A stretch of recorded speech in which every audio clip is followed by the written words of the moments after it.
Selamat siang, Assalamualaikum warahmatullahi wabarakatuh. Jumpa kembali bersama saya Kanoto dalam acara Talk Show. Pada siang hari ini kita kedatangan tamu dari orang Garut juga ya Pak Haji ya? Iya betul. Asli Garut. Beliau ini direktur di salah satu travel dan umroh, namanya adalah IRM Tours and Travel. Selamat siang Pak Haji. Selamat siang Mas Arto. Ujung Sumping. Sami-sami. Ini Pak Haji, kalau kita berbicara pandemi corona ini kan masuk di Kabupaten Garut itu kan. Betul. Setelah nasional ini kena, terus merambah juga ke Kabupaten Garut. Iya. Nah, kalau dari sisi travel dan umroh ini ngaruhnya seperti apa sih Pak Haji? Terima kasih Mas Arto. Betul sekali bahwa nampaknya di antara bidang usaha masyarakat ya, yang paling pertama terdampak ini adalah bidang pariwisata. Itu disadari diantaranya juga berimbas kepada tours and travel, dan ini dirasakan paling pertama kali karena pandemi ini mendunia. Dari mulai Saudi menutup ya sudah selesai, tidak ada kegiatan lagi. Ini untuk trek ulang aja nih Pak Haji, Arab Saudi memutuskan umroh maupun haji ibaratnya bareng dulu kan ini sejak bulan apa itu Pak? Bulan Februari, tanggal 26 Februari waktu itu. Malah saya posisi sedang ada di Saudi waktu itu. Oh, pas begitu penutupan posisi di Arab Saudi. Saya sedang mengurus 2 rombongan orang Garut semua, jemaah berapa orang itu Pak yang? Satu rombongan 53, satu rombongan lagi 38. Jadi ada 38 rombongan yang pakai maskapai Saudi Garuda, dan 53 yang menggunakan maskapai Brunei dan Itu posisi aktivitas umroh udah selesai atau baru mau mulai? Belum. Malah terkendala waktu itu begitu hari Kamis, saya mengingatnya tanggal 26 itu kami pas sudah menggunakan kain ihram dari Madinah, mau berangkat dan sudah niat ihlal untuk melaksanakan umroh di Bir Ali, baru di checkpoint itu disuruh pulang lagi ke Madinah. Dan itu sangat luar biasa berpengaruh secara psikologi terhadap para jemaah, terhadap kami juga ya. Kaget tentunya ya ketika kaget karena seperti itu. Tidak ada juga penjelasan. Kalau Saudi itu kan sistem pemerintahan monarki, beda dengan kita. Iya. Jadi apa yang mereka mau waktu itu ya harus ikuti. Jadi langsung kita pulangkan ke Madinah. Cuman alhamdulillah atas pertolongan Allah, saya bisa menerobos ke Mekah waktu itu dan selamat, walaupun berjibaku dengan main kucing-kucingan lah dengan penjaga. Dan alhamdulillah tiba di Mekah yang biasanya Isya sudah tiba, ini baru jam 2 malam baru tiba di Mekah. Dan masih bisa melaksanakan umroh di Masjid Haram malam itu juga.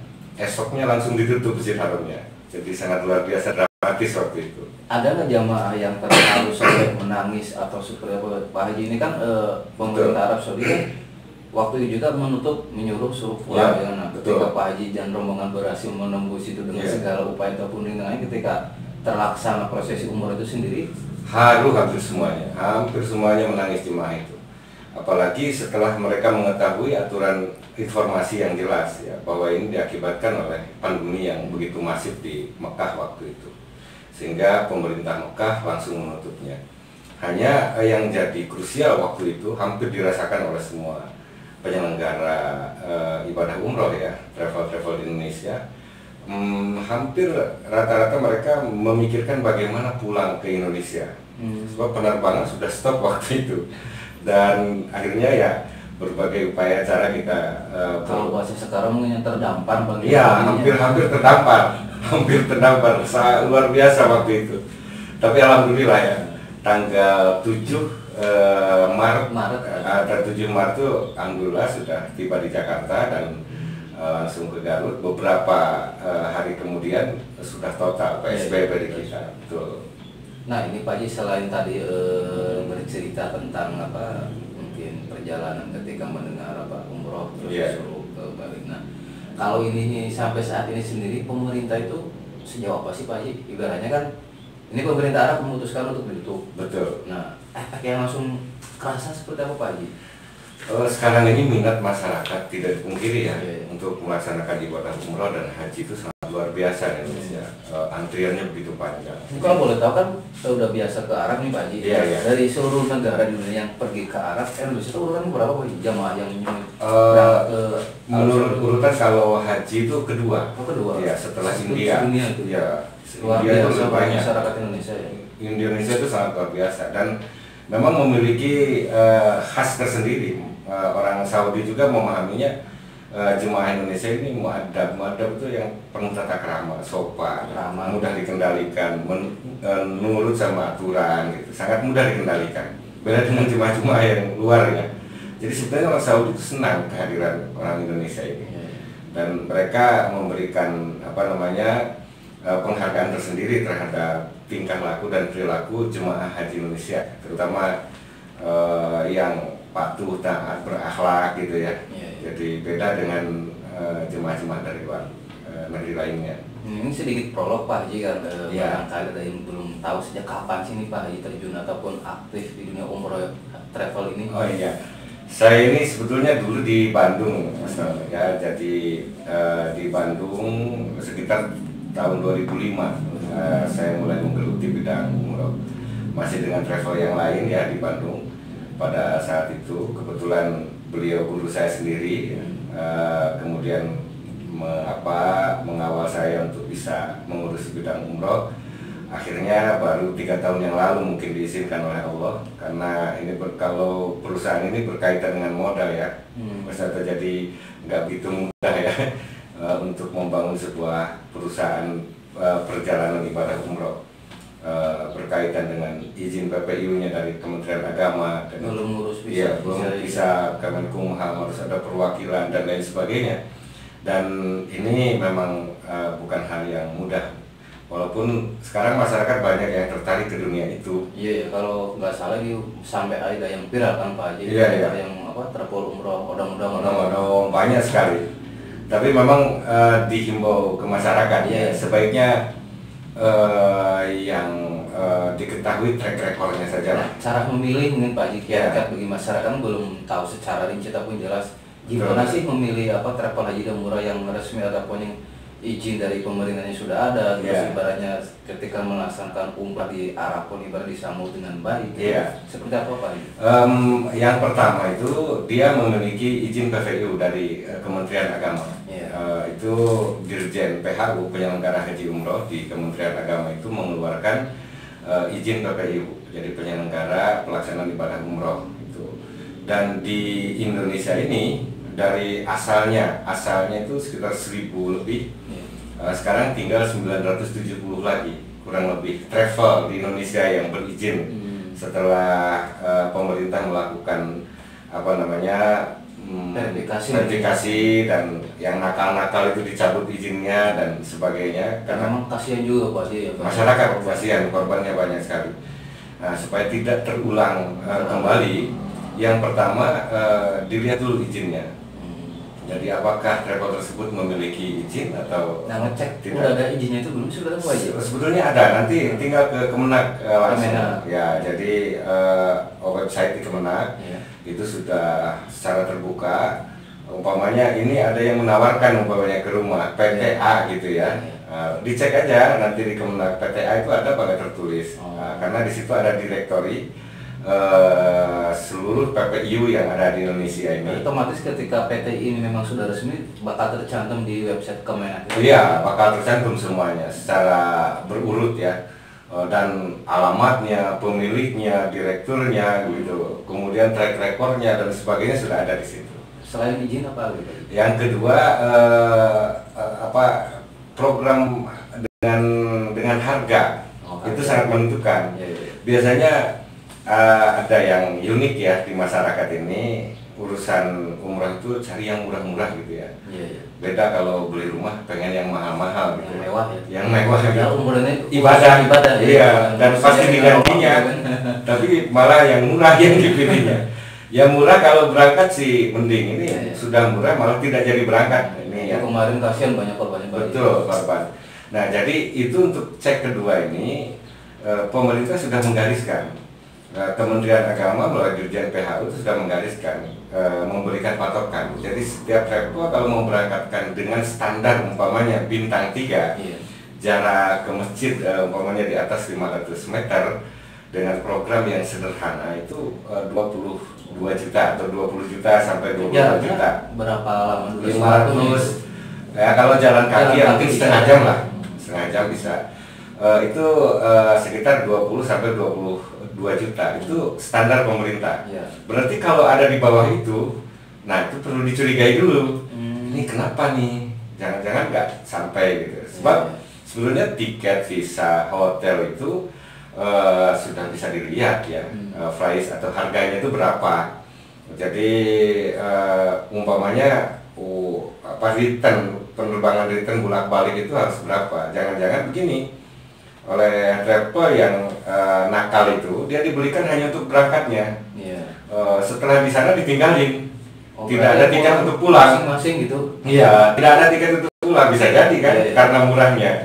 Jadi banyak juga yang terkecoh ya masyarakat seperti itu. Jadi menurut hemat saya cari standar. Pemerintah itu sudah menstandarisasi harga. Ya, terendah itu yang pertama izin, kedua standar harga, betul. Ada lagi nggak yang poin ketiganya? Poin ketiganya tentu ya track record orangnya. Karena ada pepatah begini. Ini kan konteksnya ibadah ya, Pak ya. Ibadah ini nggak seperti juga kita main-main yang lain ya. Jangankan kita mau ke Jakarta yang tidak tahu saja, kalau tidak dibimbing oleh orang yang tidak kenal, itu juga belepotan, apalagi menyangkut ibadah.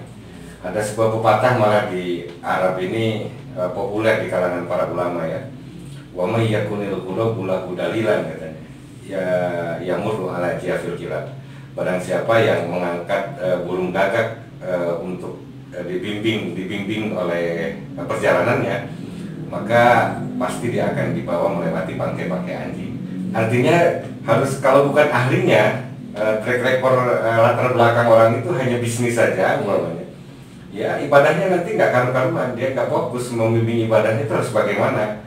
Kalau ibadah kan ada aturan rukun, syarat dan sebagainya, harus dikuasai. Dan problem yang dihadapi oleh para jemaah di sana itu bukan sedikit. Mereka bertanya A, bertanya B, bertanya C gitu. Doa ini gimana? Iya, nah itu doa apa gitu kan, baca bimbingan juga kan? Iya, di sininya pesantren juga enggak umpamanya. Dia jadi pembimbing, latar belakangnya juga tidak ada. Ketika jemaah menghadapi problem, nih saya haid, gimana nih, fatwanya bagaimana gitu ya.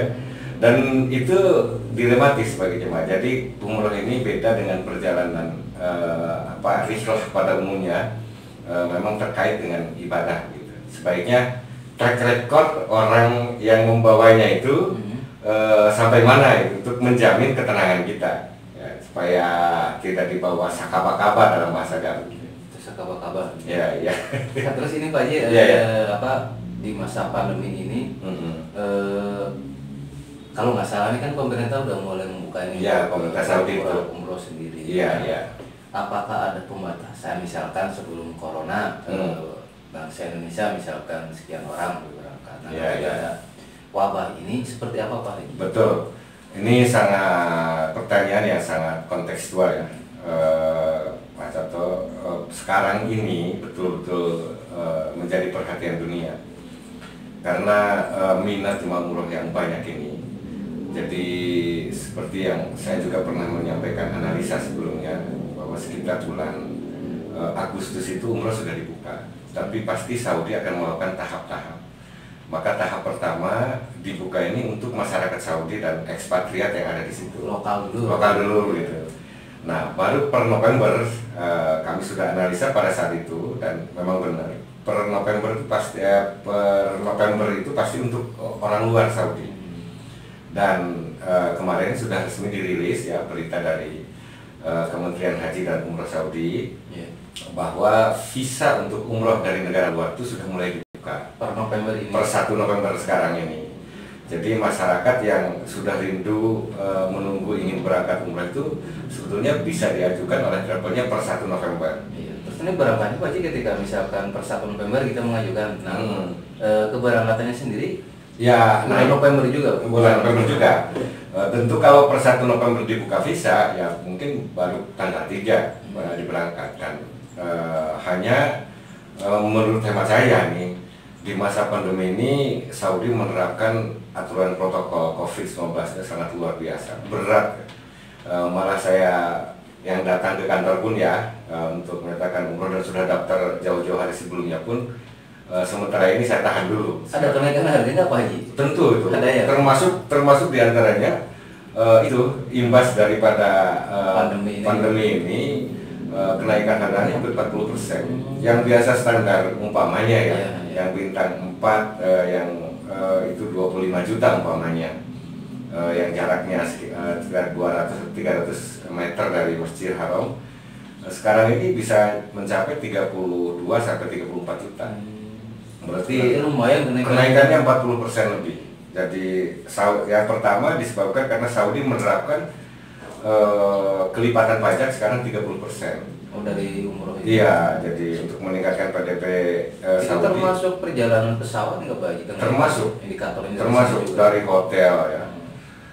Makanya walaupun visa sekarang ini sudah dibuka, bagi jemaah dari luar termasuk Indonesia, saya sepertinya menyarankan mendingan bertahan dulu lah, ditunda dulu, karena ada aturan-aturan yang mengikat yang jangan-jangan menjadi kaku nanti jemaah datang ke sana. Karena yang pertama sekarang ini visa yang dikeluarkan oleh Saudi untuk per hari untuk seluruh dunia itu hanya 10.000 per hari itu 10.000 yang dikeluarkan, dan asumsi untuk Indonesia ini 700 sampai 1.000 dari 10.000 itu untuk negara Indonesia. Iya, untuk negara Indonesia ini 700 sampai 1.000 yang boleh diberangkatkan. Jelas ini sangat terbatas. Kemudian yang kedua aturannya bahwa usia dibatasi. Oh, usia juga dibatasi? Ya, usia dibatasi. Maksimal berapa tahun? Minimal 18 tahun, maksimal 50 tahun. Sedangkan di atas 50 tahun wayana sabar lagi. Sabar dulu. Jadi, nah itu ya susah. Yang sekarang di tingkat asosiasi ya, asosiasi penyelenggara umroh di Indonesia ini ada 7 asosiasi. Rata-rata orang ketika umur 50 tahun ke atas sama punten-punten baru mau fokus ibadah. Iya, betul. Kebanyakannya yang sadar ingin umroh itu justru yang di atas 50 itu. Ini dibatasi 18 sampai 50. Kenapa? Karena memang tidak dimungkiri ya, Saudi juga harus aman. Jangan nanti karena yang sudah rayot, keor ya, kelompok orang rayot ini berangkat ke sana, tiba-tiba jadi masalah juga di sananya. Apalagi diasumsikan COVID ini kan sangat mudah menyerang usia yang sudah tua. Nah itu aturan yang kedua. Jadi harus dipilih dulu yang di atas yang kurang dari 18 tidak usah dulu berangkat, yang di atas 50 juga tidak usah berangkat. Kemudian yang ketiga, dia harus melakukan VCR ya. Jadi polymerase chain untuk mendeteksi COVID-nya itu, maka itu juga ditunjuk. PCR sebelum berangkat pasti sebelum berangkat. Jadi 72 jam, sekitar 3 hari lebih sebelum berangkat dia harus ada VCR. Jadi pada masa itulah dia harus merasakan. Dan PCR-nya di Indonesia hanya ditunjuk satu tempat di Halim. Coba bayangkan orang Pamungpek umpamanya ya, atau orang mana, orang Pakidulan jauh-jauh, dia mau berangkatnya 4 hari lagi, dia harus lakukan PCR sebelum berangkat umpamanya. Dia dibawa dulu ke Halim, balik lagi nanti ke Pamungpek, sehari kemudian harus berangkat. Ini sangat merepotkan. Nah itu harusnya minimal tiap provinsi ada ya Pak? Iya, harga PCR juga kan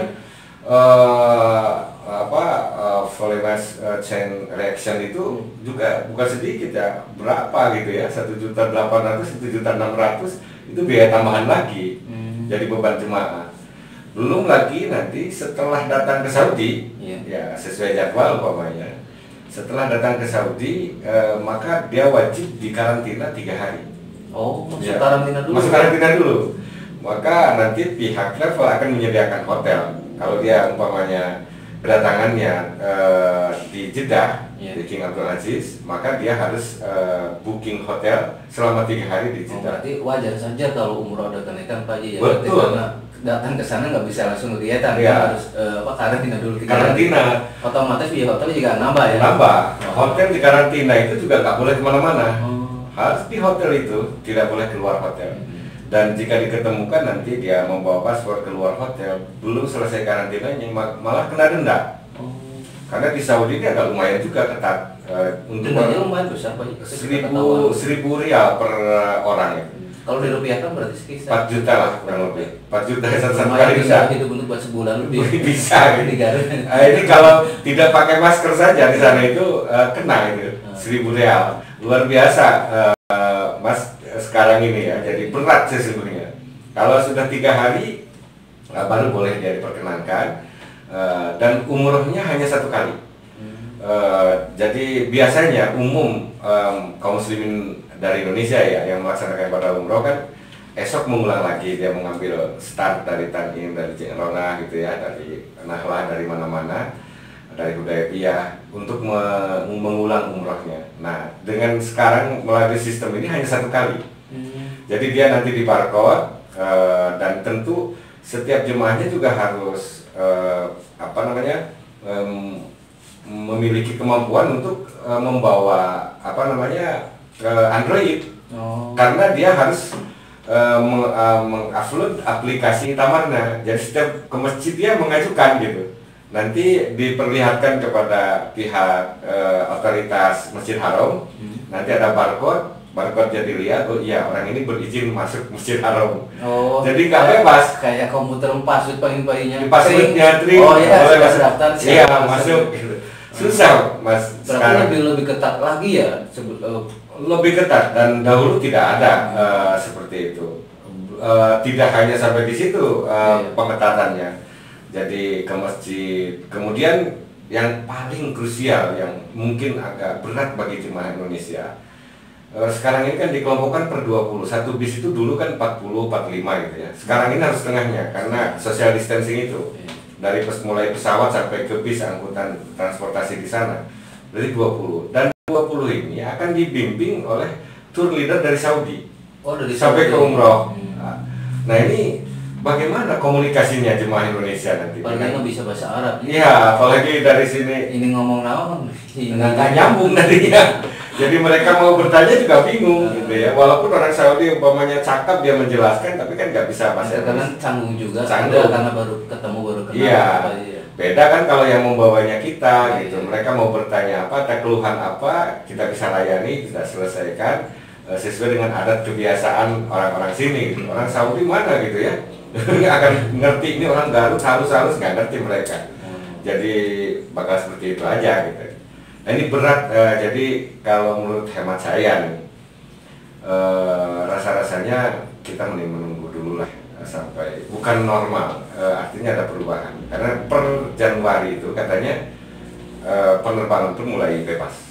Per Januari tahun 2021. Cuman ini khawatir kalau masih belum selesai imbasnya ke haji juga nih, Mas. Nah, boleh mungkin itu Pak Haji terkait terakhir mungkin masalah pelaksanaan haji. Kalau nggak salah tahun ini kan ditunda dulu. Betul. Nah, setahu Pak Haji nih seperti apa Pak Haji? Inilah yang oleh pemerintah Indonesia juga ya sekarang dibahas di tingkat Kementerian Agama, di tingkat Dirjen, kekhawatiran kalau pengaturan haji ini juga akan berlaku seperti tahun yang sekarang. Artinya mungkin baru 50% atau 60%, dan ini akan merepotkan. Luar biasa, merepotkan sistem pengangkatan yang kemarin sudah dididik manasik, tadinya mau berangkat, kena persentase umpamanya tidak masuk 60%. Ada yang mungkin suaminya ke bawah, istrinya nggak ke bawah, ini problem besar ini. Jadi ya mudah-mudahan lah. Sebenarnya orang mengasumsikan kalau Amerika sudah selesai katanya pemilihan umum calon presidennya, maka selesai pula katanya COVID. Mudah-mudahan aja. Jadi haji tidak terkendala oleh itu. Memang dampaknya ke seluruh lini ya. Iya, waduh semuanya, semua Mas. Ya, mungkin ada close statement terakhir Pak Haji, yang pertama mungkin bagi masyarakat awam kali tadi ada keinginan untuk umroh atau seperti apa, mungkin ada ini nasihat ataupun wajangan lah gitu. Pak Haji kan sudah berapa kali pulang balik gitu kan. Mungkin ada sharing inilah, tukar pengalaman di Iya, iya. saat seperti ini, baiknya gimana atau seperti apa mungkin Boleh. prosesnya banyak. Oke, terima kasih. Saya hanya memberikan sebuah himbauan saja kepada masyarakat, terutama yang sementara ini mendambakan dan merindukan untuk segera berangkat ke tanah suci. Tentu tidak boleh undur ya niatnya. Mudah-mudahan Allah mempercepat perjalanan kita beribadah ke sana. Selain kita juga berdoa kepada Allah, mudah-mudahan musibah yang menimpa dunia ini tidak terkecuali kita juga, Allah segera mengangkat musibah itu dan kita kembali normal. Dan yang terakhir mungkin dalam posisi seperti ini kita agak berhati-hati saja dulu, mendingan kita bersabar ya, untuk tidak gurung gusuh, dalam tanda kutip. Apa itu gurung gusuh? Buru-buru Ya, terlalu terburu-buru gitu ya. ngebul-ngebul Ya, sehingga akhirnya tanpa kontrol, dan kita nanti akan merasakan kerugian sendiri kalau terlalu terburu-buru dan tergesa-gesa. Kira-kira demikian. Demikian kita bincang-bincang dengan salah satu yang bergerak di bidang haji dan umroh, yaitu dari EAM Tours and Travel yang berada di Jalan Pasundan nomor 8, Kecamatan Garut Kota. Terima kasih Pak Haji Tatas. Sama-sama. Pamit mundur, sekian, terima kasih. Wassalamualaikum warahmatullahi wabarakatuh.